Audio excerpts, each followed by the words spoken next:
السلام علیکم ورحمۃ اللہ وبرکاتہ۔ الحمد للہ رب العالمین والصلاة والسلام على اشرف الانبیاء والمرسلین وعلى آلہ واصحابہ اجمعین ومن تبعهم بإحسان الى یوم الدین۔ یا ایہا الذین آمنوا اتقوا اللہ حق تقاتہ ولا تموتن الا وانتم مسلمون۔ یا ایہا الناس اتقوا ربکم الذی خلقکم من نفس واحدہ وخلق منها زوجها وبث منهما رجالا كثيرا ونساء واتقوا الله الذي تساءلون به والأرحام إن الله كان عليكم رقيبا۔ يا أيها الذين آمنوا اتقوا الله وقولوا قولا سديدا يصلح لكم أعمالكم ويغفر لكم ذنوبكم ومن يطع الله ورسوله فقد فاز فوزا عظيما۔ أما بعد فأعوذ بالله من الشيطان الرجيم بسم الله الرحمن الرحيم۔ واعلموا أنما أموالكم وأولادكم فتنة وأن الله عنده أجر عظيم۔ محترم صدر اجلاس، ذی وقار علماء کرام، میرے اپنے بزرگوں، نوجوان بھائیوں اور پردہ نشین خواتین اسلام، آج کی اس اجلاس میں میں نے آپ حضرات کے سامنے گفتگو کرنے کے لیے جس موضوع کا انتخاب کیا ہے وہ ایک ایسا موضوع ہے جس پر بارہا ہم اور آپ گفتگو کرتے ہیں، گفتگو سنتے رہتے ہیں۔ موضوع اپنے آپ میں نیا نہیں ہے اور ہو سکتا ہے کہ میری بہت ساری باتیں بھی آپ کو پرانی ہی لگیں، سنی سنائی لگیں، دہرائی جانے والی لگیں، لیکن پھر بھی میں اپنی خوشی سے میں نے ذمہ داروں سے کہہ کر اس موضوع کا انتخاب کیا ہے، اس لیے کہ آج ہماری اور آپ کی اس ملک کے اندر تاریخ جس رخ پر آ کر کھڑی ہوئی ہے، اور یہاں سے اگر ہم ملت اسلامیہ ہند کے مستقبل کو دیکھنے کی کوشش کرتے ہیں، غیب تو اللہ تعالیٰ جانتے ہیں اور خیر و شر کے معاملات صرف اللہ کے ہاتھ میں ہیں۔ اسباب کی دنیا میں اگر ہم اور آپ دیکھیں تو حالات مجھ کو اور آپ کو اس بات کا احساس دلا رہے ہیں کہ اب اگر ہم نے اپنی اولاد کو نہیں سنبھالا، اپنی اولاد کو صحیح انداز سے تربیت دے کر ایک اچھا مسلمان نہیں بنایا، تو کل ہو سکتا ہے ہماری اولاد مسلمان رہے، لیکن یہ بہت مشکل ہو جائے گا کہ وہ اپنی اولاد کو مسلمان بنائے رکھنے کے قابل رہ جائے۔ بھائیوں، ملک کے حالات جیسے کچھ ہو رہے ہیں، میں اس پر تب گفتگو کرنا نہیں چاہتا۔ میں بس اپنے موضوع کی جو بات آپ کے سامنے پہلی بات کے طور پہ رکھنا چاہتا ہوں وہ یہ ہے کہ آپ اولاد کی تربیت کے موضوع کو اس تناظر میں بھی دیکھیے کہ اس ملک میں رہتے ہوئے ہم اور آپ یہاں سے باہر جانے کا نہ تو کوئی ارادہ رکھتے ہیں، نہ کوئی ہمیں یہاں سے باہر بھیج سکتا ہے۔ اور یہ بات بھی آپ اچھی طریقے سے جان لیں کہ یہ بات وہ خود بھی جانتے ہیں کہ یہاں سے مسلمانوں کو بھیجنا ممکن نہیں ہے، اس لیے وہ لوگ یہ نہیں چاہتے ہیں کہ ہم اور آپ یہاں سے چلے جائیں، ہماری اگلی نسلیں اس ملک میں نہ رہیں، یہ وہ بھی نہیں چاہتے۔ وہ چاہتے یہ ہیں کہ ہم اور آپ اس ملک میں رہیں، لیکن رہیں تو مسلمان نہ رہ جائیں، ہماری اگلی نسلوں کا رشتہ دین و ایمان سے نہ رہے، اور اگر رہے تو برائے نام رہے۔ آج جیسے ہم اور آپ دیکھتے ہیں کہ بہت سارے فلمی اسٹار، فلمی ایکٹر نام کے مسلمان ہیں اور کرنے پہ آتے ہیں تو وہ ہندوؤں کی طرح بتوں کی پوجا بھی کرتے ہیں، بتوں کی طرح غیر مسلموں کی طرح ہر طرح کی مناسبتوں کا اہتمام کرتے ہیں۔ اس دنیا کے اندر شاید اس ملک کے اندر یہی صورت لوگ دیکھنا چاہتے ہیں۔ بھائیو، اسی تناظر میں میں نے یہ مناسب سمجھا کہ آپ حضرات اور خواتین کے سامنے اولاد کی تربیت کے حوالے سے کچھ بنیادی باتیں رکھ دوں تاکہ ہم اور آپ اپنی اولاد کے سلسلے میں اپنی ذمہ داری کو محسوس کر سکیں۔ قرآن مجید کی جو آیت میں نے سب سے پہلے آپ کے سامنے پڑھی، اس آیت میں اللہ تبارک و تعالیٰ نے ایک بنیادی بات بتلائی ہے۔ اسی بنیادی بات کو اصل میں سمجھنے سے مجھ کو اور آپ کو اپنی اولاد کی تربیت کی تحریک ملے گی، اولاد کی تربیت کرنے کی فکر مجھ کو اور آپ کو ملے گی۔ لیکن بھائیو، اس سے پہلے یہ بنیادی بات آپ کو میں یاد دلا دوں کہ رب ذوالجلال نے دنیا کے اندر جو نعمتیں عطا فرمائی ہیں ان میں اولاد اللہ تبارک و تعالیٰ کی انتہائی غیر معمولی نعمت ہے۔ نعمت کو جب تک ہم اور آپ نعمت نہیں سمجھیں گے، اس کی قدر نہیں کریں گے۔ اصل میں معاملہ یہ ہے کہ اللہ تبارک و تعالیٰ نے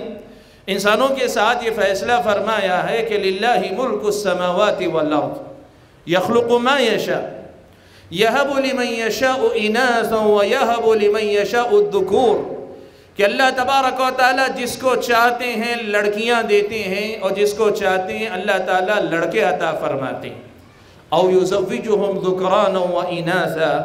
کسی کو اللہ تبارک و تعالیٰ لڑکے اور لڑکیاں دونوں کے دونوں عطا فرماتے ہیں۔ وَيَجْعَلُ مَن يَشَاءُ عَقِيمًا، اور اللہ جسے چاہتے ہیں بانجھ بنا کر چھوڑتے ہیں، بے اولاد بنا کر چھوڑتے ہیں۔ اس دنیا کا نظام چلتے چلاتے رہنے کے لیے اللہ تبارک و تعالیٰ نے یہ نظام بنایا ہے کہ یہاں انسان پیدا ہوتے رہتے ہیں، ایک میاں اور بیوی جہاں آپس میں شوہر بیوی کے حیثیت سے اپنا رشتہ قائم کرتے ہیں، وہاں اولاد عام طور پر اللہ تبارک و تعالیٰ عطا فرما دیتے ہیں۔ یہ نعمت اکثر و بیشتر انسانوں کو لگتا ہے کہ بغیر محنت کے یا کم محنت کے یا بغیر بہت بڑی قربانی دیے مجھ کو اور آپ کو مل گئی، اسی لیے اس اولاد کی خاطر قدر و منزلت کو ہم اور آپ اندازہ نہیں لگا پاتے ہیں۔ بھائیو، دنیا کی عظیم ترین نعمتوں میں سے ایک نعمت ہے یہ اولاد اگر اللہ تعالیٰ نے عطا فرمائی۔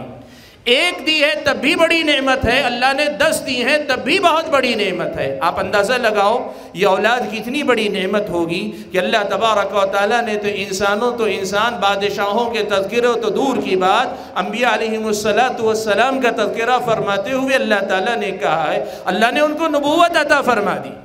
دنیا میں ایک انسان کو سب سے بڑا کوئی انعام اگر مل سکتا ہے تو نبوت کا درجہ ہے۔ انبیاء علیہ السلام میں سے بعض کو اللہ تعالیٰ نے نبوت عطا کر دی، لیکن اللہ تعالیٰ نے انہیں بے اولاد رکھا۔ حضرت ابراہیم علیہ السلام لگ بھگ 80 سال تک بے اولاد تھے۔ حضرت زکریا علیہ السلام اپنے بڑھاپے تک پہنچ گئے لیکن ابھی تک بھی بے اولاد ہیں۔ ایسا نہیں ہے کہ نبوت کے مل جانے کے بعد اولاد کی خواہش مر جاتی ہے، ختم ہو جاتی ہے، نہیں۔ نبوت ہے جو صرف اللہ تعالیٰ کی دین ہے، محنت سے نہیں ہوتی، انسان کا کوئی عمل دخل نہیں، لیکن نبوت مل جانے کے بعد بھی اولاد کی کمی کا احساس ایک نبی کو بھی ہوتا ہے۔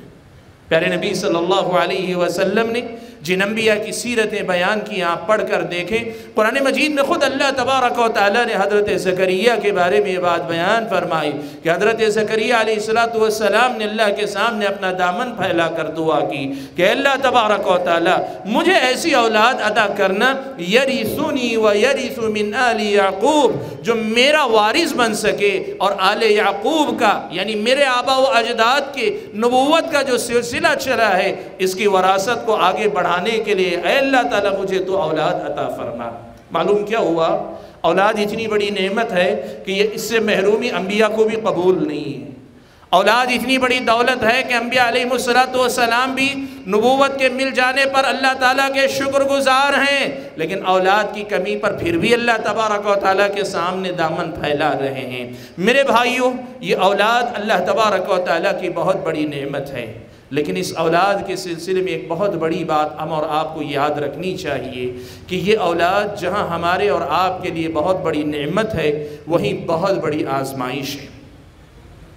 والدین کے بارے میں نبی علیہ السلام نے فرمایا ہما جنتک و نارک، یہ تمہارے والدین تمہاری جنت بھی ہیں، تمہاری جہنم بھی ہیں۔ سچائی یہ ہے کہ یہی بات اسلامی شریعت مجھ کو اور آپ کو اپنی اولاد کے بارے میں بھی بتاتی ہے کہ یاد رکھو تمہاری اولاد بھی تمہاری جنت بن سکتی ہے، تمہاری اولاد بھی تمہاری جہنم بن سکتی ہے۔ ہم نے اپنی والدین کو تو وہ درجہ دیا کہ ہم نے کہا کہ یہ ہماری جنت بھی ہو سکتے ہیں، جہنم بھی، لیکن اکثر و بیشتر ہم نے اس حقیقت کو بھلا دیا کہ ہماری اپنی اولاد بھی ہماری اپنی آزمائش کا ذریعہ ہے۔ قرآن مجید کی اس آیت میں جو میں نے آپ کے سامنے پڑھی، اللہ نے یہی تو کہا، وَاعْلَمُوا، لوگوں جان لو، أَنَّمَا أَمْوَالُكُمْ وَأَوْلَادُكُمْ فِتْنَةٌ، کہ تمہارے مال اور تمہارے اولاد تمہارے لیے فتنہ ہیں، یہ تمہاری آزمائش ہیں۔ وَأَنَّ اللَّهَ عِنْدَهُ أَجْرٌ عَظِيمٌ، لیکن یہ بھی جان لو آزمائش میں کھرے اترے، پورے اترے، تم نے اگر اس آزمائش کے تقاضے کو پورا کیا، جو اجر اللہ کے پاس ملنے والا ہے وہ اجر بھی بہت بڑا ہے۔ بھائیو، اپنی اولاد کو اس حیثیت سے بھی دیکھنے کی سب سے پہلے فکر کریں کہ یہیں سے مجھ کو اور آپ کو اپنی اولاد کی تربیت کی فکر کرنا نصیب ہوگا کہ یہ اولاد میری اور آپ کی جنت اور جہنم کا فیصلہ کرنے میں بڑا اہم کردار ادا کرنے والے ہیں۔ میرے بھائیو، آج ہم اور آپ اپنے پیچھے اچھا نام چھوڑ کر جانا چاہتے ہیں، ہم اور آپ اپنے پیچھے اچھا نام چھوڑ کر جانا چاہتے ہیں۔ دنیا کا ہر آدمی، عقل مند آدمی یہی کہتا ہے کہ نیک نامی کے لیے بڑے کارنامے انجام دینے سے زیادہ بڑا کارنامہ یہ ہے کہ نیک اور صالح اولاد چھوڑ کر جاؤ کہ جن کو دیکھ کر لوگ تمہیں یاد کریں، جن کی اچھائیوں پر لوگ تمہیں دعائیں دیں، جن کی خوبیوں کو دیکھ کر لوگ حوالہ دیں کہ یہ فلاں کی اولاد ہے، یہ فلاں کے گھرانے کا بچہ ہے یا بچی ہے، یہ فلاں کی کا بیٹا یا بیٹی ہے، ایسی اولاد چھوڑ کر جاؤ۔ بھائیو، آپ نے نام خوب کمایا لیکن اپنے پیچھے اولاد اچھی نہیں چھوڑی، یہی اولاد آپ کی بدنامی کا بھی سبب بنے گی۔ لوگ گالی دیتے دیتے بھی آپ کو یاد کریں گے، لوگ یوں کہیں گے اس کا باپ بڑا اچھا آدمی تھا لیکن یہ بڑا ظالم نکلا۔ سبحان اللہ۔ میرے بھائیو، آپ نیک نام ہونا چاہتے ہیں، اپنے پیچھے اپنا نام اچھا سننا چاہتے ہیں، تب بھی آپ کو یہ کرنا چاہیے کہ اپنے پیچھے اپنی اولاد کو نیک بنا کر چھوڑ کر جاؤ۔ اور اگر دنیا کا نام نہیں چاہیے، اپنے بعد آپ کو نیکیوں کا تسلسل باقی رکھنا ہے، باقیات صالحات کا سلسلہ رکھنا ہے، آپ کو اپنے بعد اجر کو ثواب کا سلسلہ جاری رکھنا ہے۔ نبی علیہ السلام نے فرمایا، اولد صالح یدعو لہ، نیک اولاد اپنے پیچھے چھوڑ کر جاؤ کہ تمہاری نیک اولاد کی نیکیاں ان کی بھی نیکیاں ہوگی، اور اگر تمہاری تربیت کی وجہ سے وہ نیک ہو کر نیک عمل کر رہے ہیں تو وہی نیکیاں تمہارے حساب میں بھی برابر لکھی جاتی رہیں گے۔ اور اگر یہی اولاد اللہ تعالیٰ کے سامنے اپنے ہاتھ اٹھائے گی، یہی اولاد اگر اللہ تعالیٰ کے سامنے اگر اپنا دامن پھیلا کر اپنے والدین کے لیے دعا کرے گی، اللہ تبارک و تعالیٰ آپ کے درجات بلند کرتے جائیں گے۔ نبی علیہ السلام فرماتے ہیں کہ ایک جنتی کو جنت میں بھیجنے کے بعد، اس کے مستحق درجات دینے کے بعد بھی پھر اللہ تبارک و تعالیٰ اس کے درجات کو اور بلند فرمائیں گے۔ بندہ پوچھے گا کہ اللہ تعالیٰ حساب و کتاب تو پورا ہوا تھا، میرا جو درجہ بنتا تھا اللہ تعالیٰ آپ نے اپنے فضل و کرم سے دیا تھا، اب یہ مزید درجے کہاں سے بلند ہو رہے ہیں؟ نبی علیہ السلام نے فرمایا، اللہ تعالیٰ کہیں گے یہ تمہارے پیچھے رہ جانے والی تمہاری اپنی نیک اولاد جو تمہارے حق میں دعا کر رہی، اس کے بدلے میں یہ تمہیں مزید درجات عطا کیے جا رہے ہیں۔ میرے بھائیوں، اپنے پیچھے اپنی اولاد کو نیک چھوڑ کر جانے کی فکر کرو، یہ تمہاری دینی ضرورت ہے، یہ تمہاری دنیاوی ضرورت ہے۔ اور اس سے آگے بڑھ کر، جیسے میں نے اپنے عنوان کی ابتدا میں بات رکھی آپ کے سامنے کہ ملک کے حالات اس بات کا تقاضا کرتے ہیں کہ اپنے قوم کے بچے کو اپنے دونوں ہاتھوں سے سنبھالو، اپنے سینوں سے لگا کر ان بچوں کو تربیت دو، ورنہ مستقبل اتنا خطرناک نظر آتا ہے کہ ان بچوں کی بڑی آزمائش ہونے والی ہے، ان بچوں کے سیدھے ایمان کی آزمائش ہونے والی ہے۔ آج آپ ماب لنچنگ کی بات سنتے ہیں، ماب لنچنگ کے مسئلے کے بہت سارے پہلو ہوں گے، لوگ بہت سارے پہلوؤں پہ بات کریں گے، لیکن وہیں یہ بھی ایک سچائی ہے کہ آج یہ بہت سارے ایمان والوں کے ایمان کی بھی آزمائش ہے کہ وہ اللہ تبارک و تعالیٰ کے دین پر قائم رہتے ہوئے حضرت بلال کی سنت کو زندہ کر سکتے ہیں کہ نہیں کر سکتے ہیں، یہ حضرت عمار کی سنت کو زندہ کرتے ہیں کہ نہیں کرتے ہیں، حضرت سمیہ، حضرت یاسر، وہ مسلمان جو دین و ایمان والے تھے، وہ اصحاب الاخدود جنہوں نے اللہ تعالیٰ کی توحید کی خاطر قربانی دی تھی، اس کی بھی آزمائش ہو رہی ہے۔ اللہ کا فضل و کرم ہے، اس ناحیے سے ملت اسلامیہ کے نوجوانوں کے اندر آج بھی یہ بات دیکھی جا رہی ہے، لیکن مستقبل کے تعلق سے بڑے خدشات ہیں۔ کہیں ایسا نہ ہو کہ یہ ڈر جو لوگوں کے دلوں میں بٹھایا جا رہا ہے بڑھتے بڑھتے اس مقام پہ پہنچ جائے کہ جو آج فیشن کے نام پہ اپنے آپ کو مسلمان دکھلانا نہیں چاہتے، کل ڈر کے نام پر کہیں اپنے آپ کو مسلمان کہلوانا چھوڑ نہ دیں۔ آج ہمارے اور آپ کے سماج کے اندر یہ سچائی ہے، بزنس میں نقصان نہ ہو اس لیے زیادہ دینداری کا مظاہرہ نہیں کرتے، سماج کے اندر لوگ ہمیں بہت زیادہ دیندار نہ سمجھیں اس لیے لوگ محدود دین کو لے کر چلنے کا مزاج رکھتے ہیں۔ ایسی ایک بڑی تعداد آپ کو نظر آتی ہے، کل اللہ نہ کرے وہ دن بھی ہو سکتا ہے حالات اگر بگڑے تو پھر یہی نئی نسلیں دین سے برائے نام تعلق رکھنے کو، اپنا نام مسلمانوں والا، اپنی پہچان بھی برائے نام مسلمانوں والی، لیکن کام پورے کے پورے ملے جلے کرنے والی نسل نہ بن جائے، اس کی فکر مجھ کو اور آپ کو کرنی چاہیے۔ میرے بھائیوں، جتنا وقت میرے پاس ہے اس وقت میں آپ کے سامنے دراصل کچھ بنیادی باتیں رکھنا چاہتا ہوں کہ تربیت کے باب میں ہمیں کن باتوں کی طرف توجہ دینی چاہیے۔ بھائیوں، اس سلسلے میں سب سے پہلی بات جو میں آپ کے سامنے کہنا چاہوں گا وہ بات یہ ہے کہ ہم تربیت کیا ہے اس کو سمجھنے کی کوشش کریں۔ تربیت صرف یہ نہیں کہ کسی مدرسے میں آپ نے بچے کو داخلہ دلا دیا اور بچہ جو ہے پڑھ کے نکل گیا۔ تربیت یہ نہیں کہ آپ نے مسجد میں صبح میں شام میں مکتب میں پڑھنے کے لیے بھیجا، بچہ صبح شام کے مکتب سے فارغ ہو گیا، پڑھ لیا۔ تربیت یہ نہیں کہ آپ نے بچے کو تعلیم یافتہ بنا دیا، بات ختم ہو گئی۔ تربیت صرف یہ نہیں ہے کہ آپ نے بچے سے کہہ دیا بیٹا بڑے نظر آئیں تو سلام کرو، چھوٹوں پہ جو ہے ڈانٹو ڈپٹو نہیں، رحم کھاؤ، چھوٹی چھوٹی باتیں بتا دو۔ تربیت یہ نہیں، تربیت ایک مکمل ایک سسٹم کا نام، تربیت مکمل ایک جو ہے پورا جو ہے یوں سمجھیے کہ ملا جلا کام ہے جو کئی چیزوں سے مل کر پوری ہوتی ہے۔ آپ کو میں اس کی ایک مثال دیتا ہوں۔ قرآن مجید میں اللہ تبارک و تعالیٰ نے اولاد کو ہماری کھیتی کہا ہے۔ اللہ نے فرمایا نساؤکم حرث لکم فأتوا حرثکم انا شئتم، تمہاری اپنی بیویاں تمہاری اپنی کھیتی ہے، یعنی اولاد تمہاری گویا کھیتی ہے جو تم اس دنیا کے اندر لاتے ہو۔ اگر قرآن مجید کے کہے گئے ان الفاظ کو ہم لے لیں کہ یہ کھیتی ہے تو تربیت کے پورے نظام پورے سسٹم کو سمجھانے کے لیے ایک کلمہ کافی ہے۔ آپ جانتے ہیں کسان اگر اچھی پیداوار لانا چاہتا ہے تو کیا کرتا ہے؟ سب سے پہلے تو زمین صحیح منتخب کرتا ہے، اس لیے کہ آدمی کتنا ہی اچھا بیج لگا لے لیکن زمین اگر صحیح نہ ہو، زمین شوریدہ ہو، زمین اگر کھاری ہو تو کھاری زمین میں کبھی کھیتی نہیں اگا کرتی۔ سب سے پہلے زمین کا اچھا انتخاب کرتا ہے، پھر اس کے بعد جو بیج بویا جانے والا ہے وہ اعلیٰ معیار کا منتخب کرتا ہے، اچھا بیج لیتا ہے، اس لیے کہ بیج اگر کیڑ لگا ہوا ہو، بیج کے اندر اگر خلل ہو تو زمین اچھی ہو کر بھی بیج کی خرابی سے اچھی پیداوار نہیں ہو پاتی۔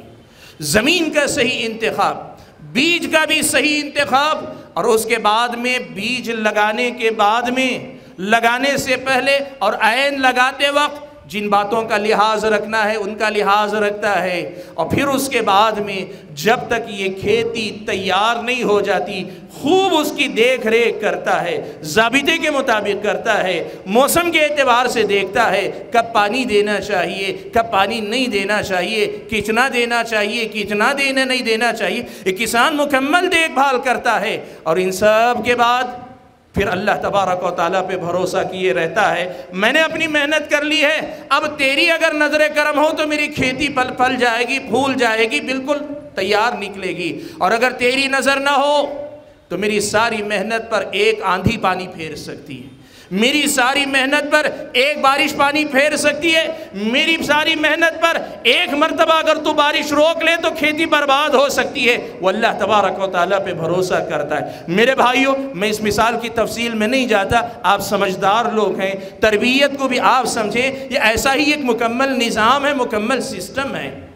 صرف اچھی بیوی کا انتخاب کر کے آپ مطمئن ہو گئے، آپ تربیت میں ناکام ہو جائیں گے۔